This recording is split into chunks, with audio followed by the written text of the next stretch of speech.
What you're about to see is a real-life story. The accounts have gone into great detail to give each side's version of this an exclusive one, we understand.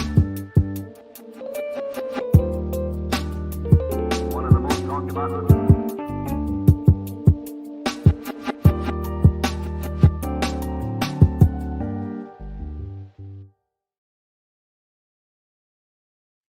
Hello, big homie.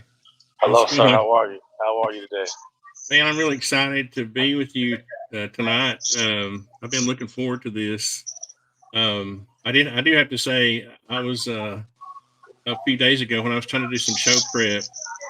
I had this feeling of guilt come over me because some of my brothers and sisters in Upper East Tennessee. I'm a Tennessean, and Yes, sir. they're suffering from the Hurricane Helene, and I just wanted to mention, and I talked to Big Homie about this. He said it was okay. I just wanted to mention a few things before we start, and I've got some links in the description if people want to check out how they can help. And the only thing I would suggest is for people to find local groups. There's like local churches and like the one I'm helping out is Irwin, Tennessee. That's in Upper East Tennessee. That's kind of on the other side of the mountain where, the water came down heavy on both sides of the mountain and just washed out whole towns. And so anyway, I just wanted to put that little plug in there and say there's links in the description for people to check out. So appreciate you letting me do that, big homie. I was wanting to take advantage of your celebrity a little bit to help out people up Absolutely, there, absolutely. and I My pleasure. appreciate that. My pleasure. So how are you doing? I know you're in an airport. Yes, I am in the airport right now. I'm currently in Portland, Oregon, and yeah, about to get on a flight. This is just how my life goes, man. Flight after flight, trip after trip, Are you assignment. going? I hear you. I'm listening. I'm sorry, I didn't mean to interrupt you. I It's was just all going to right. ask you if you were going to or from a job. You had. I'm coming from a job, so now I get to go home and rest for a few days. That's cool. Do you Yes, get to sir. say who you were guarding? Is it a bodyguard gig? Yes, it's a bodyguard gig. A real estate developer gentleman who I've been working for about 2 years now. Oh, that's cool. Yeah, I can't say his name, but I can Oh, tell you I can't guess. It's not Brandon Fugel, is it? that. Okay, Not, I won't. I won't guess anymore. all That's the right. only real estate mogul I know. Well, nationally, I know some locally, but anyway, Brandon's a good guy. I like Brandon. Yeah, he Yeah, actually came to our New Year's Eve show and dropped in and said hi. That was pretty awesome. that's But dope. Absolutely, yes, sir. who are you going? Do you know what your next gig is? My next gig is going to be uh, Darnell Wolford, who is a retired Chicago Bears player. I got to be with him, and then Judge Mathis. I got to be with him. So, Hmm.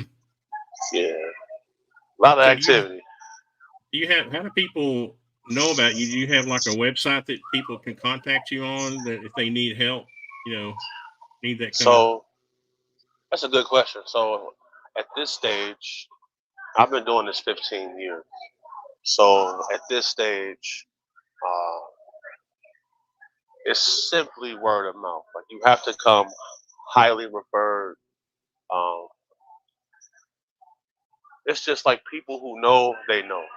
So if someone gives you my contact, you reach out to me. We'll meet up. I'll do a threat assessment, and then if risk mitigation is needed, we'll get the contract together and I'll sign it, and we'll take it from there. Like I don't have a website or anything like that. Usually people either contact me by my email or I have a here. I'll show you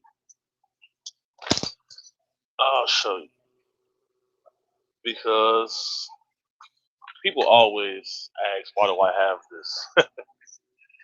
And this right here. The flip phone. If this Oh yeah, phone rings, I remember so, those. so if this phone rings, there's certain people I'm on 24-hour call for. So if that phone was to ring, I got to stop everything I'm doing and I got to immediately go to that job. So if you got the black phone number, you are in the client list. So that's not the phone number I have then, right? So. No. I can't No, say, sir. "Hey, big homie, I need some help today." But I'll get you that number, man, just in case. You're a I know cool dude. I know a guy who does hostage recovery. He was a contractor in Afghanistan, and when he came home, he started doing hostage recovery and VIP protection, kind of like what you're doing. And Absolutely. he's an awesome guy too. He just he actually did some pistol and rifle training with him, and he's an awesome guy. Hostage But recovery that's a tough gig right there. yeah, What did he work for? Did he work for Redwater? no, he has his own company. Oh, okay, nice. I had some videos up on YouTube, but I had to take them down because he was, he was going into some sort of gig that required total secrecy or whatever. So I had to take him down. Definitely. But Can't have his face on the internet. yeah, so I get that. And he was doing some instructional videos and things like that. So Oh, okay, no doubt. yeah, so it was he didn't want to give, I guess, the strategery, as George Bush would say. his tools of the trade. Tools of the trade. Well, That's strategery. That's a shout out to him. For sure. Well, what did when I was a kid, I wanted to be a builder, and I grew up to be a builder, and so I'm really happy. What did you always want to be in this kind of work when you were a kid? So for me personally, my dad had bodyguards when I was a child, and because he was involved in certain illicit activities, and one day some FBI agents come to the house and tell him that there's a threat against your life, because by law, if they know about it, they have to come tell you. So, two gentlemen were assigned to me daily, one guy named Sterling and a guy named Darnell. So, seeing how those guys operated, it intrigued me as a kid. So that's how I first was exposed to it. And, I was always an athlete. I played football, college, a little bit in the NFL. So after football was over, I started my security business, and I knew a lot of pro athletes from my athletic background. So it really just went hand in hand for me. Oh, that's cool. You played some NFL? That's pretty cool. Yes, sir. Yes, sir. I played for the Bears and for the Browns. When I was a kid, I played Little League football, and I was like, my dad put me in it before I even knew I was alive. So you just grow up playing football, you just think that's like part of life or whatever. Absolutely. And when I got to high school, the first year I went to high school, everybody had grown like 12 inches over the summer, and I had just like stayed the same height. So How tall are you? I'm just 5'7". So oh, okay. That height was okay to play, junior league, and I could plug some holes when I was, in junior high. But okay. high school, you played D-line? Yeah. Me too. When high school came around, it was like all my friends were like, they were huge. Man. I couldn't believe it. No doubt. So I went in, but it worked out pretty good though, because I went into this building trades high school. That's what I really wanted to do anyway. So. Nice. But that's cool. What teams did you play for? I went to Eastern Illinois University. Then I went to Mississippi Valley State University. Practice squad for the Cleveland Browns and for the Chicago Bears. Oh, nice. Yes, sir. We finally got a team in Tennessee, I guess. what, 10 or 15 years ago. The Oilers, I guess, came to Tennessee to be the Titans, I guess. I remember that. Because Yeah, that was Eddie George was the running back. yeah. That was awesome.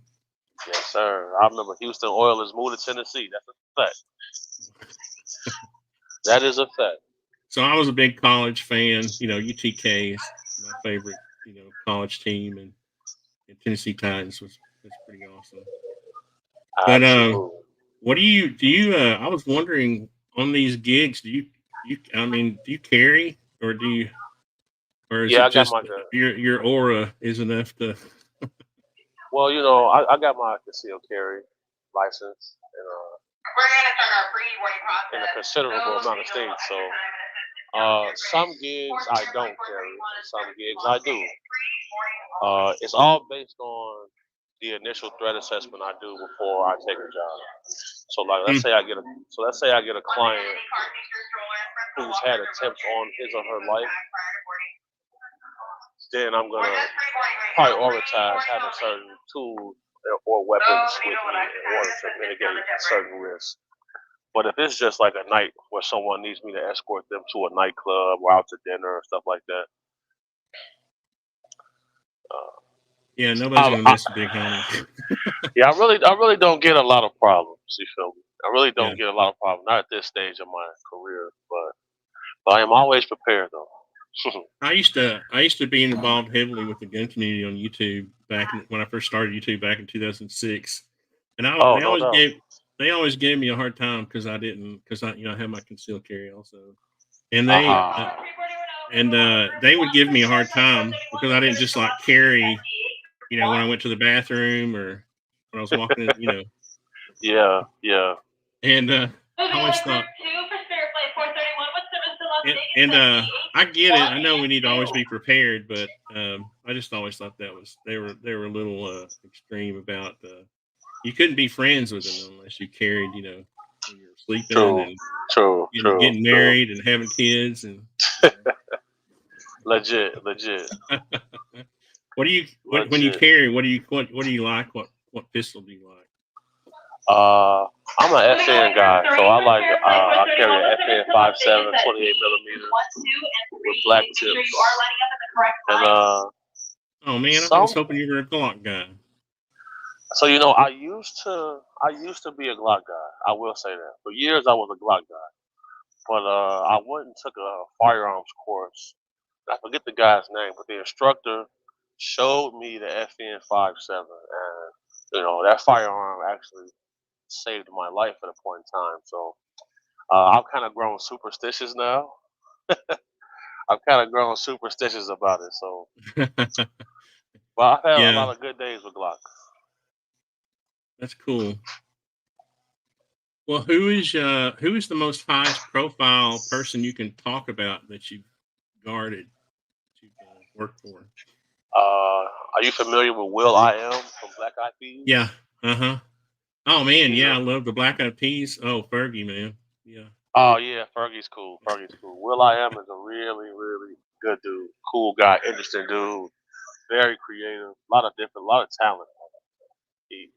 Like watching him DJ. Like one of my favorite things to do is watch him like DJ. Like we'll get to a nightclub and he'll decide to take over the turntables and put on a pretty good performance. So like him,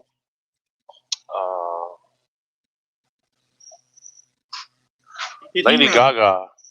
Oh, I was gonna ask. I wonder if he write most of their music, the Black Eyed Peas. Did he write? Yeah. Will I Am wrote a lot of it. He wrote a lot of it. Huh. He wrote a lot of it. That's a fact. Hmm. That is for certain. I did some work for Lady Gaga as well. Now, the interesting thing about her, she was in a disguise the majority of the time. Like she was in a different character the majority of the time I was with her. Like you wouldn't know it was her, but it was her. I remember seeing her for the first time when she was sort of out of that character, thinking, "Wow, she looks like a totally different person." She just her whole aura was different. Once again, please make sure you are lining up in the correct line. Get ready to go. I'm still listening to you. No, I was just Uh, trying to give you a break because I know that noise is kind of loud. yeah. Well, everybody wants me to in the comments wants me to ask you about UFOs. What do you think All about? right. All right. So this is what I'll say. Since I came to the internet about this topic, it's been a lot of mixed reviews because I don't know, man. I'm just not the type of person who's just gonna come on and make things up. I'm not gonna be inventing information because in the circles I run in, if you're a person who does stuff like that, you won't be trusted and you'll be quickly ostracized because in any event, you have to fill out a situation report when something happens. So I've worked for some very interesting people. Some of them were engineers. I've seen photos on people's wall in their man cave that were Seems taken real. inside of secure facilities. And when I asked about some of these photos, I just seen eyebrows raised. I seen people start to become evasive. So as time went on, I started to get closer with certain people, and a lot of business deals are made over glasses of champagne, over bottles of whiskey, and in these situations, like once people trust you, they start to confide things into you. And UFOs are definitely real. Some of them are indeed man-made. Some of them are not. This is people need to take a lot more serious because they do exist, and human beings are not at the top of the food chain on this planet, and I'll say that. I was looking at. I asked ChatGPT about. This is kind of funny. I plugged in all there was like 10 or 12 advancements, in propulsion systems, and I All plugged them right. all into ChatGPT, and I said, based on this, what do you expect is the next best thing? And it came up with some sort of quantum loop gravity, displacement engine or something. And I just thought it was Quantum. funny that all of our advancements so far have been based on sort of liquid, just standard propulsion systems. But we haven't Right. seen anything. We haven't seen anything special come out in the last 30, 40 years. I remember when I was in high school, they rolled out the stealth fighter. What is it, F-117? I think. Yeah. And Yeah. that was awesome. But since then, we've had the F-35 and the F-22, but we haven't really seen anything. So it makes me suspicious that you're right that some of the things that we're seeing are our own tech, and then some of it's not. Maybe like you're saying. Yeah. So I forget the gentleman's name right now. I think it might be Ben Rich. I forget the gentleman's name right now. But he made a comment and he said, we already have the technology to take ET home, but it's locked up in black projects, and who knows if it'll ever get out to benefit humanity.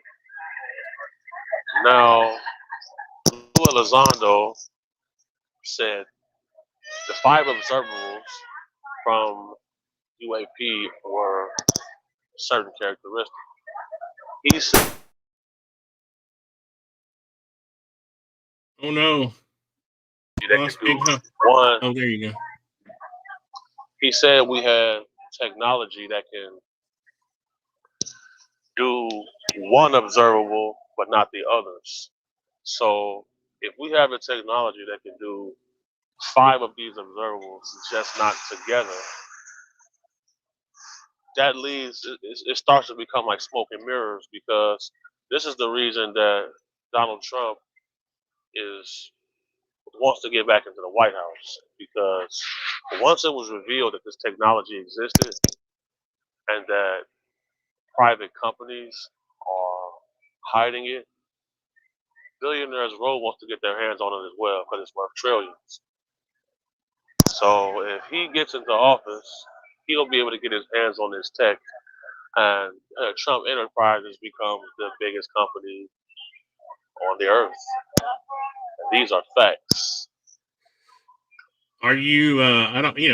I don't necessarily want to bring politics into it. You probably don't want to talk about that too much. But do you support Trump or Harris? I don't get into politics at all. Okay. That's not Sorry, my thing. I even felt bad asking that question. Oh, it's all good, man. I'm not Yeah. I don't even believe all of these people are flesh and blood, normal human beings. So I think sometimes we just go through these phases where we want change. I remember in 1980 was the first time I voted, and it was Carter and Reagan, and there was just this thing where people just wanted to get Reagan in there because they wanted to change. absolutely. So hold on, can you still Okay. see me right now? Yes. Okay, all right, cool. I'm just making sure I gotta get my boarding pass here. I'm listening to you. When I can still hear you, but it went out a little bit. All right, hold on. I can hear you though, so Okay, that's cool. Well, I don't know if you've seen some of these black projects that through DARPA. Thank you. Use. All right, I'm back. Cool. There's one interesting project I think is pretty cool right now, and it's DARPA. It's a sort of I guess it used to be a black project where it's called the Manta Ray, and it's an underwater sort of drone thing, but it looks like it's pretty good in size. So I wonder if they've developed this kind of technology to kind of go after these objects being seen underwater. Right now, a client of mine told me that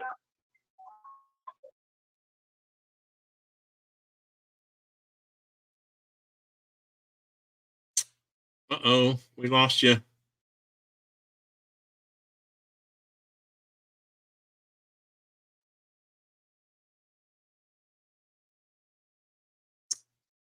Well, darn. I assumed that maybe we would lose Big Homie when he got closer to boarding the plane.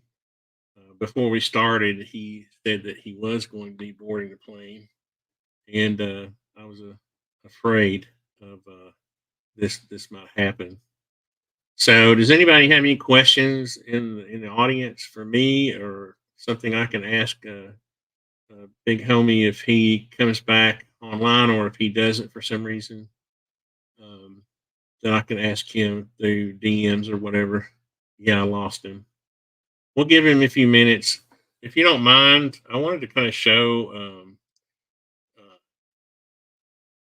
this friend of mine who I'm supporting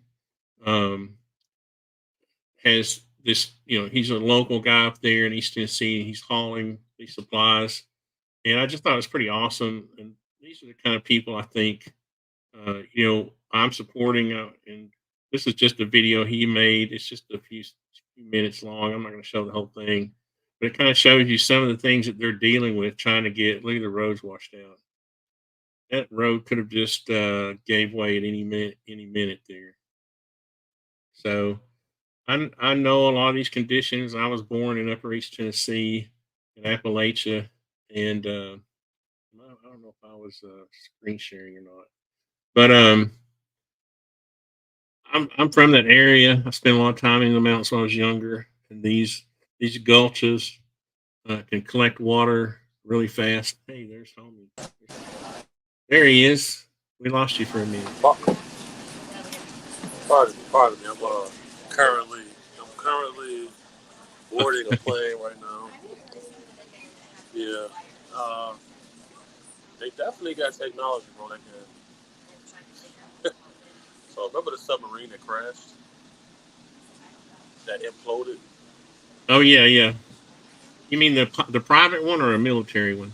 Private one, included, Yeah, right? yeah. So, in order to discover the wreckage, the private military firm already knew about the wreckage. So, while news was airing that they were on the search for this craft, that it was missing, they already knew it had imploded already and where the wreckage was. And they used a classified vehicle to find it. And I probably shouldn't be saying that on here, but as I'm getting on the plane. Well, as long as you don't give away details, but that's Absolutely. you wonder how they, what kind of equipment they used to actually recover. Like you're saying, it would have to be some pretty decent technology to get there. But somebody just asked, do you know if about Brown Brothers Harriman? What is that? I don't know who that is. Brown Brothers, say it again. Uh, Brown Brothers Harriman, who created the National Security Act of. Oh, he's not going to. I've never even heard that. Sometimes I get some weird questions. Yeah, Who is that? I am not familiar. Um. Oh, people wanted to know if you had talked to Stephen Greer before. Yeah, I'm actually going down to DC to talk with him next week. Oh, that's cool.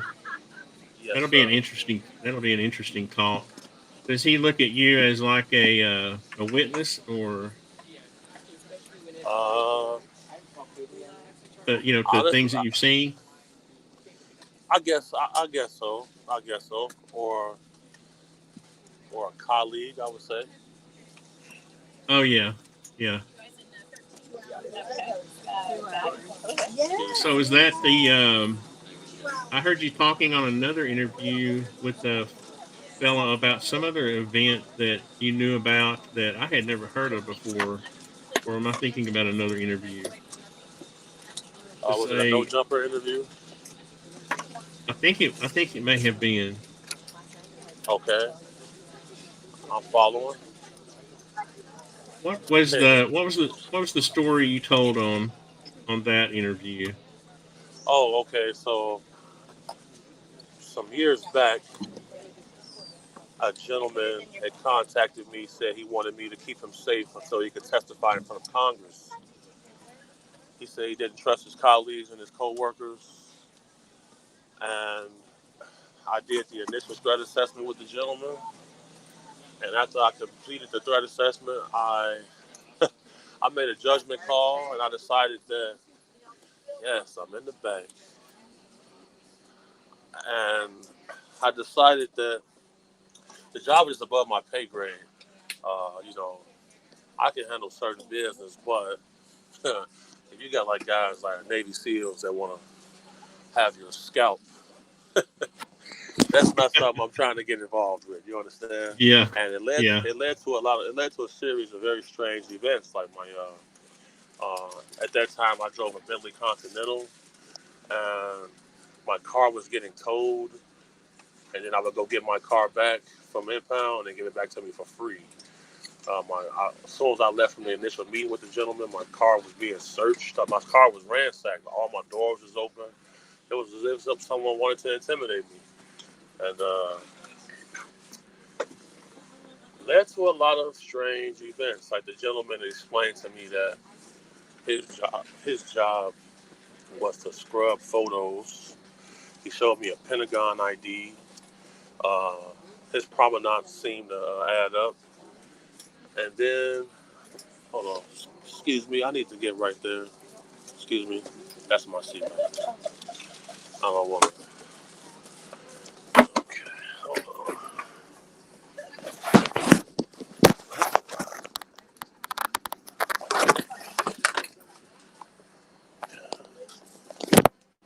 Oh, where's this stuff?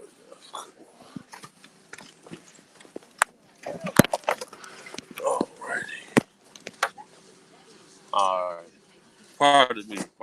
I'm trying to No, I get my understand. life I together. guess Alright. I appreciate you hanging with us. Yes, sir. Yes, sir. So I he had showed me another some photos. question. Oh, I'm sorry. Go ahead. Go ahead. He showed me some photographs, and on the photographs, it looked like a desert, like landscape. Like I seen like craters and stuff along those lines. But he has one image looked like a protractor was moving like across the landscape, and another one looked like some type of a plow truck. But he showed me like how to measure it, and he said that truck is 2 miles long, which is he said somebody else is occupying the moon. That's what he said to me. Oh, this was on the moon. Yes, that's what he said Hmm. to me. Huh. I've always wondered if what's going on the backside of the moon. Somebody else is occupying the moon for sure, and it's not just us. Huh. That I can tell you. There was a guy. Let's see. This guy wanted to know. Have you done CE5? I guess you'll find out about that when you visit Greer. Yeah. Good afternoon, and thank you for choosing Spirit I've Airlines. been to an event before. Look at your seat, please. Are you carry-on? I've been to a CE5 event. Seat eight Seen is some. here on your right-hand side. I've seen some interesting Seat things. F are on your left. So I'm not like somebody Only who's large items such as your rollerboard should be placed in the removed overhead bins from the with the wheels community. or I handles just wasn't facing out the aisle, public. and smaller items like your backpacks I just wasn't and out purses, public. Like I wasn't on they Twitter should go Spaces. underneath Like the I seat in front wasn't. of you. I just felt like We're as a excited human to being, tell you I about our kind new of owed travel it to options, Go Big and Go my Comfy, species which to include extra room, try to complimentary snacks and drinks, and push priority disclosure a boarding little and bit bags. forward. That's just really To what it learn was for about me. our more fly travel I had some options, enable experiences airplane myself. mode, and join the Spirit Wi-Fi network. Wi-Fi purchase is not required. A game-changing If you would experience like for to check me out our snacks and drinks that we have for purchase, you can download the Spirit seeing Airlines a app before group the of boarding door closes, silver or spheres you can take flying a look at around. the menus in your seat pocket. That's what was Now, for those of you who crazy are to me. sitting in an emergency exit And looking today, into that more, please I take found a a moment to gentleman review named the safety Patrick information Jackson. card Are you in your familiar with seat him? back pocket. Carefully read the exit No. selection criteria and functions you'll be performing in the event Patrick of an Jackson emergency. has pretty much put They're together a listed on the paper back of that card. And let us know if you need to be explaining reseated his or point of if you view do not want to sit there. You don't on have what to tell those us. spheres And just are. And I listen know to Bob why. Lazar has one of those spheres himself. So you get a chance, look up the Bet sphere. What type of sphere? It's called the Bet sphere. BETZ. Look up that story. And Oh, okay. look up Okay. Patrick Jackson. You're going to see some extra stuff. Another person is asking about the Bigfoot story that you told apparently one time. Right. So, I kind of got a little backlash about that story from people I work for. So, Oh well, so what I'll say about that. yeah, no, that's fine. I hadn't heard it, so I was just trying to help out people in the comment section. But So this yeah, is I'm what I'll not so say. sure. I'm not so sure about. Yeah, I don't know. I've lived in the woods my whole life and I've never seen anything, but that doesn't mean it doesn't exist, I guess. There's some pretty compelling evidence about this creature. So what I will say is, I was with a client and his family on a private property, over 1,000 acres, I believe, the property, and he had a trophy room on the property. And when I went into the trophy room, I seen some taxidermied animals, right? Now, here in Portland, Oregon, like they got like, like Bigfoot mannequins in the gas station, like you have Bigfoot territory and stuff like that. Now, I know the difference between a prop and a flesh and blood creature, right? Now, this thing that I saw was huge, bro, big. And when I looked at it, the hair on the back of my neck stood up. Like I kind of got like it was a hair raising experience. And the gentleman I was with looked at me and said, well, he looked at me and he seen me looking at him. And I'll never forget this. He said, yep, the big old boys are real. I'm like, but looking at the creature's face is what was almost like seeing a man. Like it's almost like seeing a man. This was something that had been And I just, taxidermied, like stuffed? Or, yes, sir. huh. Yes, sir. I believe for that to have been a real flesh and blood creature when it got taxidermy. He said that it came from the Washington area, and this property I was on was in Colorado. So, and one of the hands was missing. And in another area of the house, they had the hand like on display. So that was interesting to me because if it was fake, they would just made a fake hand for it. They would just had a fake hand right there. But why have a missing hand on this creature? You see what I'm saying? Yeah. Very important. We do not permit the charging of vaping devices while on board due to the fire risks they pose. I believe it to be real, man. Things do go bump in the night. Oh yeah. I've been walking around in the woods at night and heard some strange sounds before, trying to figure out where they came from. So I guess I should be more open-minded. What did you hear? Let's see. There's a question about JFK. It says, ask Big Homie what it's like being bodyguard to JFK. I didn't know you were that. Is he being funny?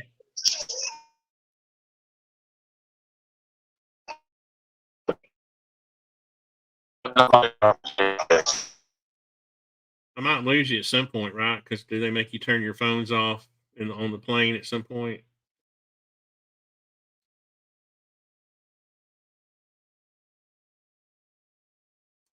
That's Big Homie what it was like being bodyguard to JFK. Well, I mean, I'm assuming. Oh shoot, we lost him. I'm assuming. I mean, I'm older than Big Homie, and I was only 7 years old. Let's see. Yeah, I was only 7 years old when JFK was assassinated. So I don't think he was. I don't think he was a bodyguard to JFK. Well, I was afraid we were going to lose him at some point, and what I'm going to try to do is see if he'll come back when he can not be traveling on planes. And I know he wanted to get back. He made a text or a tweet yesterday talking about getting back home to see his mom. So, and I've seen a picture of her. She's a really nice looking lady, and she looks sweet, like a sweet mom. So, RFK, yeah, Robert, yeah, maybe it was RFK. That would make more sense. Yeah, I'm gonna pull up the outro, and it's funny. I keep trying to hang on just for that one more second in case Big Homie comes back, but we'll get him on again. And thanks a lot, people. Thanks all you people. And appreciate you coming and watching.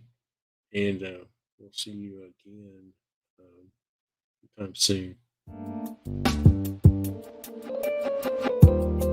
What you are about to see is a real-life story. The accounts have gone into great detail to give each side's version of this an exclusive one, we understand. One of the most talked about